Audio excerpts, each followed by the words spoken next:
കൂട്ടുകാരെ, 10ാം ക്ലാസ്സിലെ 3ാമത്തെ യൂണിറ്റിലെ 2ാമത്തെ പാഠഭാഗമായ വാർ എന്ന കഥയുടെ സംഗ്രഹമാണ് ഈ വീഡിയോയിലൂടെ പറയാൻ പോകുന്നത്. റോമിൽ നിന്ന് പുറപ്പെട്ട ആ രാത്രി വണ്ടിയിലെ യാത്രക്കാർക്ക് ഫാബ്രിയാനോ എന്ന ചെറു സ്റ്റേഷനിൽ പുലരും വരെ നിൽക്കേണ്ടി വന്നു. പിന്നെ ഒരു പഴയ മോഡൽ ട്രെയിനിൽ സുൽമോണയിലെത്തി. പുക നിറഞ്ഞതും ശ്വാസം മുട്ടുന്നതുമായ യാത്രയായി അത്. നേരം പ്രഭാതമാകവേ ദയനീയമായി കരഞ്ഞുകൊണ്ട് അല്പം തടിച്ച ഒരു സ്ത്രീ വണ്ടിയിൽ കയറി.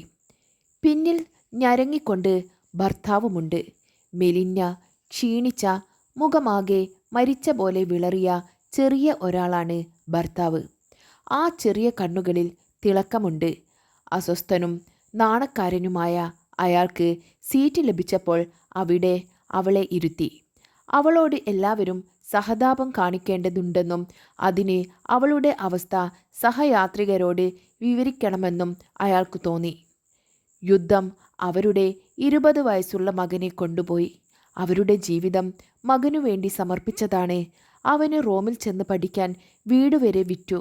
യുദ്ധത്തിന് പോകും മുമ്പ് അവനെ കാണാനാണ് ഇപ്പോഴത്തെ യാത്ര. ആ അമ്മ അസ്വസ്ഥയാവുകയും അലറുകയും ചെയ്യുമ്പോൾ ആരും സഹതപിക്കുന്നില്ല. അവരിൽ ഒരാൾ പറഞ്ഞു, "നീ ദൈവത്തിനു നന്ദി പറയണം. നിന്റെ മകൻ ഇപ്പോഴല്ലേ പോകുന്നുള്ളൂ? എൻ്റെ മകൻ യുദ്ധം തുടങ്ങിയപ്പോൾ തന്നെ പോയിരിക്കുന്നു. 2 തവണ പരിക്കേറ്റെന്നും വീണ്ടും യുദ്ധത്തിന് പോയെന്നും അയാൾ പറഞ്ഞു.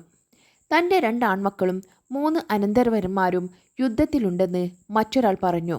പിന്നെ മക്കളെ സ്നേഹിക്കുന്നതിനെക്കുറിച്ച് ഒരു ചർച്ച തന്നെ നടന്നു. മക്കൾ നഷ്ടപ്പെടുന്നതിൻ്റെ വേദനകൾ പങ്കിട്ടു. നമ്മുടെ കുട്ടികൾ നമ്മുടേതല്ല, രാജ്യത്തിൻ്റേതാണ് എന്ന് മറ്റൊരാൾ നെടുവീർപ്പോടെ പറയുന്നു. മക്കൾ നമ്മളെക്കാൾ കൂടുതൽ രാജ്യത്തെ സ്നേഹിക്കുന്നതിനെക്കുറിച്ച് ഒരാൾ പറഞ്ഞു. അതിനിടെ ആഗ്രഹിച്ച പോലെ തനിക്ക് മരിക്കാൻ കഴിയുന്നു എന്നെഴുതിയ മകൻ്റെ വിവരം ഒരച്ഛൻ വിവരിച്ചു. സംതൃപ്തനായാണ് അവൻ മരിച്ചത് എന്നതിനാലാണ് താൻ കരയാത്തത് എന്നും അയാൾ പറഞ്ഞു. കരഞ്ഞ സ്ത്രീ ഇതെല്ലാം ശ്രദ്ധിക്കുന്നുണ്ടായിരുന്നു. ആരെങ്കിലും തന്നെ ആശ്വസിപ്പിക്കുമെന്ന ആഗ്രഹം നടക്കുന്നേയില്ല. പക്ഷേ യാത്രക്കാരൻ്റെ വാക്കുകൾ അവരെ മാറി ചിന്തിപ്പിക്കുന്നു. ഒരു യാത്രക്കാരൻ തൻ്റെ മകൻ രാജ്യത്തിനായി ഹീറോ ആയത്, അവൻ സന്തോഷിച്ചത് എല്ലാം പറയുന്നു. പലരും അയാളെ അഭിനന്ദിക്കുന്നത് കണ്ട് അവർക്കും സന്തോഷം തോന്നി. പെട്ടെന്നവൾ മകൻ മരിച്ചെന്നു പറഞ്ഞയാളോട് സത്യത്തിൽ നിങ്ങളുടെ മകൻ കൊല്ലപ്പെട്ടോ എന്ന ചോദ്യമുന്നയിക്കുന്നു. അയാൾക്ക് വാക്കുകളൊന്നും കിട്ടാതായി. പ്രതീക്ഷിക്കാത്ത ആ ചോദ്യം കേട്ടപ്പോൾ തൻ്റെ മകൻ മരിച്ചു പോയെന്ന് തിരിച്ചറിയുകയാണ് മനുഷ്യൻ.